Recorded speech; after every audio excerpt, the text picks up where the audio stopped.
திரு பிரசன்னா, மூத்த அமைச்சர்கள் போல இன்னொன்று வானிலை ஆய்வு மையம் எச்சரிக்கை கொடுக்கல அப்படின்ற அந்த பழியை நாம வானிலை ஆய்வு மையத்தின் மேல அரசு போடுறது இல்ல, அந்த பொறுப்பு அவங்க மேல சுமத்துறது எளிது. ஆனா மக்கள் உங்களை தானே நம்பி இருக்காங்க. 21 சென்டிமீட்டருக்கு மேல ரெட் அலர்ட்னா எவ்வளவு வேண்டுமானாலும் பெஞ்சாலும் நாங்க சமாளிப்போன்ற அந்த நம்பிக்கையோட தானே நீங்க இருந்திருக்கணும். அதை செய்யலையா? செய்ய தவறிட்டீங்களா?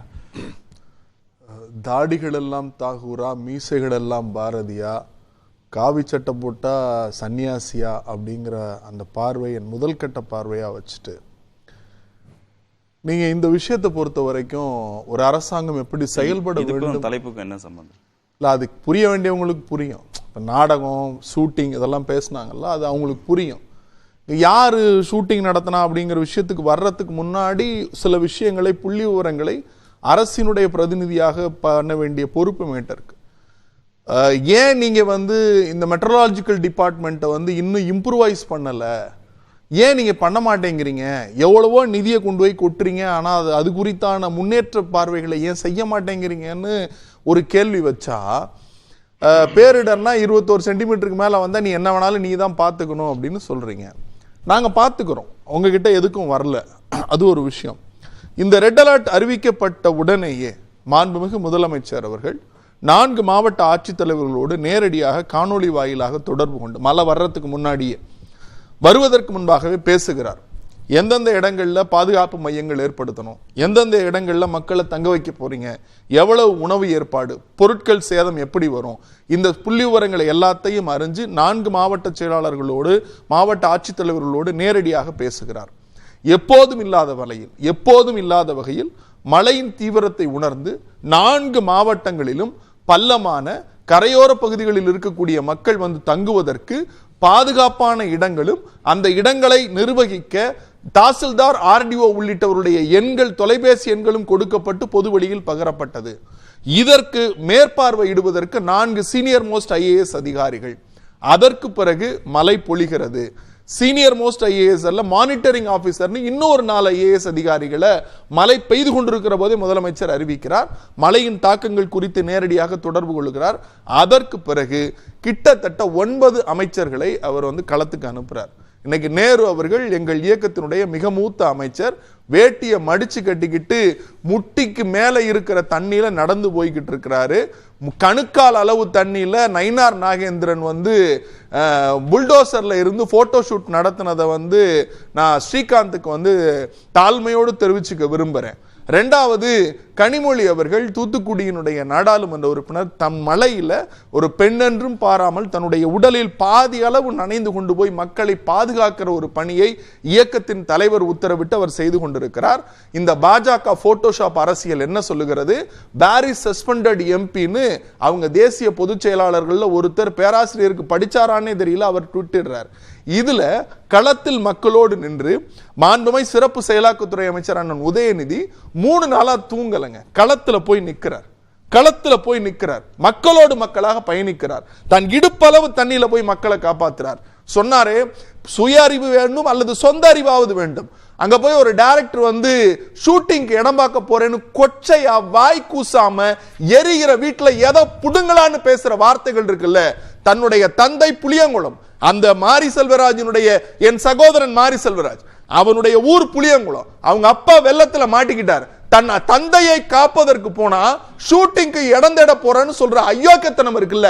இதை எப்படி சார் அந்த வார்த்தையெல்லாம் கண்டிப்பா பயன்படுது. இது it's my I take my own responsibility. அவர் I take my own responsibility. ஒரு நிமிஷம், சால்ஜாப் தேடி அலையறாங்கன்னு இல்ல, ஒரு நிமிஷம் நான் அவரை கண்டிச்சேன். அந்த வார்த்தையை நீங்க காட்டி சார், ஒரு அதேதான் உங்களுக்கும் பொருந்தும் சார். ஒரு நிமிஷம், தனிமனித தாக்குதல் இல்ல சார். மாரி செல்வராஜ் மீது அவர் செய்த தாக்குதல் என்ன? வன்மம். தான் சொந்த தந்தையை தேடி போயிருக்கார் சார். தன் சொந்த தந்தையை தேடி போயிருக்கார். தான் பக்கத்துல இருந்து தான் ஊர் மக்களை காப்பாற்றணும், நான் வந்துட்டேன், நான் நைட்டு தண்ணி வடியட்டும், போட்ல வரேன்னு சொல்ற ஒரு மனுஷன் எங்க? இதெல்லாம் பார்க்காம ஷூட்டிங்க்கு ஸ்பாட் தேட போறேன்னு பேசுறது அயோக்கியத்தனம் இல்ல? எங்களுடைய திரும்ப திரும்ப அந்த வார்த்தை. இன்னொரு விஷயம், ஒரு நிமிஷம், இல்ல நீங்க பேசுறப்ப நான் பேசல, பொறுமையா கேட்டுக்கிட்டு இருந்தேன். ஸ்ரீகாந்த், நீங்க அமைதியா இருங்க, நான் வார்த்தை சுத்தல வரேன். நானே அவர்ட்ட சொல்றேன். நீங்க திரு எடப்பாடி பழனிசாமி இன்றைக்கு தூத்துக்குடி, திருநெல்வேலி பகுதிகளில் ஆய்வு மேற்கொண்டு அவர் செய்தியாளர்களை சந்திக்கும் போது அவர் இதே குற்றச்சாட்டை வைக்கிறார். 2 நாட்களாக எங்களுக்கு குடிநீர் வரல, உணவு வரல, மருந்து பொருட்கள் வரல, பால் வரலன்னு பொதுமக்கள் குற்றச்சாட்டு வைக்கிறாங்க. ஊடகங்கள்ல அவங்களுடைய பேட்டிகளை நீங்க ஒளிபரப்புறீங்க. அப்ப அரசாங்கம் என்ன பண்ணுது? அமைச்சர்கள் வந்தாங்கன்னு சொல்றாங்க, ஆனா வரல, ஆனா பச்சை பொய்யா அவங்க சொல்றாங்க. இன்னும் மக்களுடைய குரலை ஊடகங்கள் ஒளிபரப்புறதை தான் நான் குற்றச்சாட்டை வைக்கிறாங்க உங்க மேல. எடப்பாடி பேசுறதெல்லாம் உண்மைன்னு சொன்னா நீங்க இப்ப அவரை தான் முதலமைச்சராக்கணும். அது வல்ல. நான் திரும்பவும் சொல்றேன், 9 அமைச்சர்கள் களத்துல இருக்காங்க. அண்ணன் உதயநிதி ஸ்டாலின், நீங்க எல்லாரும் உங்க புதிய தலைமுறையில காட்டிக்கிட்டே தான் இருக்கீங்க. அவர் இரவு பகல் பாராமல் தொடர்ச்சியா அங்க இருக்காரு சார். உழைப்ப வந்து கொச்சை விடுத்தாரு. அமைச்சர்கள் போகாத, அதிகாரிகள் போகாத இடம் இருக்கா இல்ல? நான் முடிச்சறேன். அது நேற்றைக்கு வரைக்கும் மாண்புமிகு உதயநிதி ஸ்டாலின், அந்த திருநெல்வேலிக்கு பொறுப்பு அமைச்சராக இருக்கக்கூடிய நிதி அமைச்சர் அண்ணன் தங்கம் தென்னரசு அவர்கள், ராஜகண்ணப்பன் அவர்கள், KN நேரு மூத்த அமைச்சர் அவர்கள், அண்ணன் ஏவா வேலு சீனியர் மினிஸ்டர் அவர்கள், அதற்கு பிறகு பத்திரப்பதிவுத்துறை அமைச்சர், இப்படி எல்லா அமைச்சர்களும் சேர்ந்து ஏறக்குறைய 9 அமைச்சர்களை போட்டிருக்காங்க. இன்னைக்கு திரும்ப 4 அமைச்சர்கள் அடிஷனல், அனிதா ராதாகிருஷ்ணன், அங்கே வந்து கீதா ஜீவன் உள்ளிட்ட அமைச்சர்கள், இன்னும் தென் மாவட்டங்களுக்கு மொத்த அமைச்சர்களையும் அங்க டெபுடேட் போட்டு ஒவ்வொரு மண்டலம் வாரியாக ஒரு அமைச்சரை நியமித்திருக்கிறோம். அடிஷனலா 10 IAS அதிகாரிகள். நேற்றைக்கு வரைக்கும் போக முடியவில்லை தான். ஏன்னா ஒரு கிராமத்துக்கு இன்னொரு கிராமத்துக்கும் 12 கிலோமீட்டர் இடையில காற்றாட்டு வெள்ளம் போகுது சார். இது வந்து ஒரு நாள்ல பேஞ்சிச்சு, சொணக்கம் வந்துச்சு, அதனால நாங்க வந்து இது பண்ணோம் அப்படிங்கிறது இல்ல. இது வரலாற்றிலே எதிர்பார்க்காத மழை. 12 மணி நேரத்துல 100 வருஷம் பெய்ய வேண்டிய மழை ஒரு 12 மணி நேரத்துல பெய்ஞ்சிருக்கு. 94 சென்டிமீட்டர் சார். திருநெல்வேலி பாளையங்கோட்டையில மட்டும் 44.2 சென்டிமீட்டர் மழை பொழிந்திருக்கிறது. ஆளுநர் இன்னைக்கு ஒரு அறிக்கை விட்டிருக்காரு. அவர் வந்து இந்திய ராணுவம், கடற்படை, கடலோர காவல்படை, விமானப்படை, தேசிய பேரிடர் மீட்பு படை, ரயில்வே, BSNL, இந்திய வானிலை மையம், இந்திய விமான போக்குவரத்து துறை ஆணையம், இந்திய செஞ்சிலுவை சங்கம், இவங்கெல்லாம் அழைச்சு ஒரு மீட்டிங் போட்டுட்டு ஒரு அறிக்கை கொடுத்திருக்காரு. இறுதி பேராது. இந்த கூட்டத்தில் பங்கேற்ற சில அமைப்புகள் போதிய ஒருங்கிணைப்பு இல்லாதது மற்றும் பாதிக்கப்பட்ட மாவட்டங்களின் ஒட்டுமொத்த நிலைமையை போதிய வகையில் மதிப்பிடாதது போன்ற காரணங்களால் எத்தனை வளங்கள் சரியாக தேவை மற்றும் எங்கெல்லாம் படையினரை அனுப்ப முன்னுரிமை தர வேண்டும் என்பது தெளிவற்று இருப்பதாக கவலை தெரிவித்தன. தற்போதுள்ள மோசமான சூழ்நிலையை கருத்தில் கொண்டு கூடுதல் வளங்களை கையிருப்பில் வைத்திருக்குமாறு அவர்களை ஆளுநர் கேட்டுக்கொண்டார் அப்படின்னு. இதுக்கு மாநில அரசு தரப்பு பிரதிநிதி போகல, இந்த கூட்டத்தில் பங்கேற்கலைங்கிறது அவங்களுடைய செய்தி குறிப்பில் இருக்கு. ஒரு தெளிவு இல்லையா? எந்தெந்த இடங்கள்ல எவ்வளவு பாதிப்பு, எந்தெந்த இடங்களுக்கு கூடுதல் நிவாரண முகாம்கள் தேவை, எங்க கூடுதல் படைகள் அனுப்பணும் தேவைன்னு ஆளுநருடைய கூட்டத்தில் பங்கேற்ற அமைப்புகளே சொல்றாங்களே குற்றச்சாட்டு. 2 விஷயம் சார். நீங்க வந்து இந்த ஸ்ரீகாந்த் வந்து மோடி ஒரு டோன்ல பேசினாரு, ஆளுநர் ஒரு டோன்ல பேசினார். இது ரெண்டையும் ஒப்பிட்டு பாருங்க. இந்த போட்டோஷாப் ஸ்டுடியோ எப்படி நடக்குதுன்னா, மணிப்பூர்ல 10 எரிஞ்சிட்டு இருந்துச்சு 73 நாள். மோடி எங்க போனாரு? என் இந்திய தாய் நாட்டினுடைய குடி பெண் மக்களை, இந்திய தாய் மக்களை வந்து நிர்வாணப்படுத்தி அழைச்சிட்டு போனா.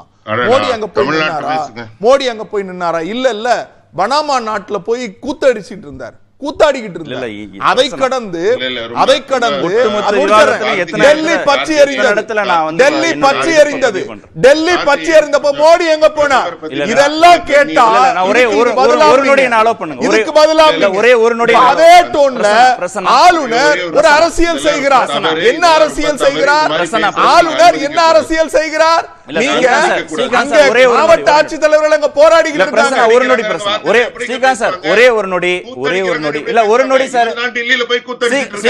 ஸ்ரீகாந்த் சார், ஆமாங்க, மக்களை பாதுகாக்கிற தைரியம் எங்களுக்கு இருக்கு. உங்கள்ட்ட இருந்து மக்களை நீங்க தான் பெரிய பேரழிவு இந்தியாவுக்கு. பாஜக தான் இந்தியாவுக்கு பெரிய பேரழிவு.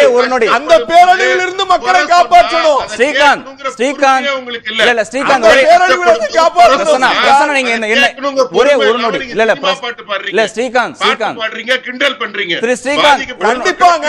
நீங்க மணிப்பூர் பச்சை எறிந்த போது எங்க போனீங்க? இல்ல இதுல என்ன, இதுல உங்க சொந்த நாட்டில் இருக்கக்கூடிய குடிமக்கள் பச்சை எறிந்த போது எங்க போனாரு?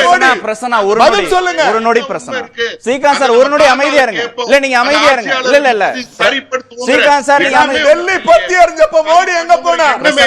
டெல்லி பச்சை எறிஞ்சப்ப மோடி எங்க போனார்? ஒரு நொடி பிரசன்னா ப்ளீஸ் என்ன அலோ பண்ணுங்க பேசுறதுக்கு. ஸ்ரீகாந்த் சார் என்ன அலோ பண்ணுங்க. என்ன அலோ பண்ணுங்க சார். என்ன அலோ பண்ணுங்க. நீங்க பேசுறது மாநிலத்துடைய மாண்புமிகு முதல்வர், பிரசன்னா பேசுறது இந்த நாட்டினுடைய மாண்புமிகு பிரதமர், அரசியலமைப்பு சட்டப்படி பதவி பொறுப்புல இருக்கிற ஆளுநர். இந்த பதவிக்கான கண்ணியத்தை 2 தரப்புமே வழங்கணும். ஒண்ணு. 2வது, உங்க ரெண்டு தரப்பையும் தான் பாதிக்கப்பட்ட 4 மாவட்ட மக்கள் நம்பி இருக்கிறாங்க. மத்திய அரசையும் மாநில அரசையும் நம்பி தான் இருக்கிறாங்க. இதுல உங்க 2 பேருக்குமான தனிமனித தாக்குதலாக போய் இந்த விவாதம் முடிஞ்சிட வேணாம். எல்லோரும் சாப்பாட்டுக்கு கஷ்டப்பட்டு இருக்காங்க, தண்ணீர் வீடுக்குள்ள புகுந்திருக்கு, ரயில் நிலையங்கள்ல இருக்கிறாங்க, கோவில்ல மாட்டிட்டு இருக்கிறாங்க, மருத்துவமனையில இருக்கிறாங்க. குறைந்தபட்சம் நம்ம பொறுப்புணர்வோடு அணுக வேண்டிய விவாதம் அடுத்தது என்ன பண்ணணும்னு எல்லாரும் உங்களை தான் எதிர்பார்த்து காத்துட்டு இருக்கிறாங்க. நாங்க அவங்களுடைய பாதிப்பை குரல்களாக பதிவு செஞ்சு ஒளிபரப்புறோம். நிவாரணத்தை கொடுக்க வேண்டியது மத்திய அரசாக நீங்களும் மாநில அரசாக பிரசனாவும் தான். தயவு செய்து அந்த பொறுப்புணர்வோடு இந்த விவாதத்தை கட்டமைக்கணும். மற்ற எல்லா விதமான அரசியல் மாச்சரியங்களையும் விட்டுருவோம். இன்றைக்கு அதை பேசுறதுக்கான நேரம் இல்லை. அவங்களுடைய தவிப்பை கண்ணு முன்னால கொண்டு வாங்க. நிறைய கர்ப்பிணிகள் மருத்துவமனையில கொண்டு போய் சேர்க்க முடியாம பாதிக்கப்பட்டு இருக்கிறாங்க. குறைந்தபட்சம் இந்த வேண்டுகோளை ஏத்து அடுத்த அரை மணி நேரமாவது இந்த விவாதம் ஒழுங்கமைதியோடு நடைபெறுவதற்கு நீங்க 2 பேரும் ஒத்துழைக்கணுங்கிற வேண்டுகோளோடு நான் உங்கள்கிட்ட வேண்டி விரும்பி கேட்டுக்கிறேன். ஏன்னா பாதிக்கப்பட்ட மக்கள் ஆயிரக்கணக்கான மக்கள். தயவு செய்து அதை தனிமனித தாக்குதலாக மாத்திர வேணாம்.